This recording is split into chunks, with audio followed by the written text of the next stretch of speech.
అనంతపురంలో కొందరు క్రైస్తవ సహోదరులు కుటుంబాలతో పిల్లలను తీసుకొని సువార్త వ్యాన్లో వెళుతుండగా ఆ వ్యాన్ని కొందరు యువకులు వచ్చి అడ్డగించి జై శ్రీరామ్ అంటారా అనరాని ఆ రాడ్డులతో కర్రలతో అద్దాలు పగలకొచ్చి రచ్చరచ్చ చేస్తూ దూషిస్తూ ఉన్నారు.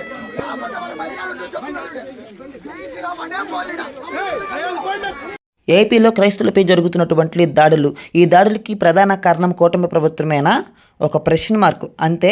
ఏదైనప్పటికీ రాబోయే రోజుల్లో పంటికి పన్ను కంటికి కన్ను, ఒకడు కొడితే తిరిగి కాలు చేయి నరికేస్తే కానీ ప్రభుత్వం స్పందించదని మా అభిప్రాయం. ఇంతవరకు క్రైస్తవుడు మౌనంగా సహించాడు, ఓర్చుకుంటున్నాడులే, సహిస్తున్నాడులే అని మీరు మౌనంగా ఉంటున్నారా?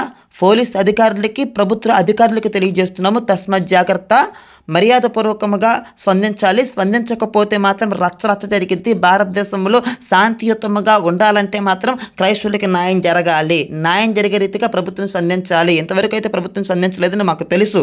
విజయవాడలో బహిరంగ మీటింగ్లో ఏం జరిగింది? కరుణాకర్ సుగుణాన్ని ప్రోత్సహించేది అధికారులు, పోలీసు సిబ్బంది. అరే బాబు, నువ్వు మీటింగ్ పెట్టుకుని క్రైస్తవుల విరుద్ధంగా మాట్లాడు, హిందువులను రెచ్చగొట్టు, క్రైస్తవులపైకి గొడవకెళ్ళేటట్లుగా పురుకొల్పు అని చెప్పింది అధికారులే, పోలీసు సిబ్బంది. కరుణాకర్ సుగుణాకు అవకాశం ఇస్తున్నారని క్లారిటీగా అర్థమవుతుంది. చూడండి, మీ చేతులారి మీరే భంగం చేసుకుంటున్నారు శాంతి భద్రతలు.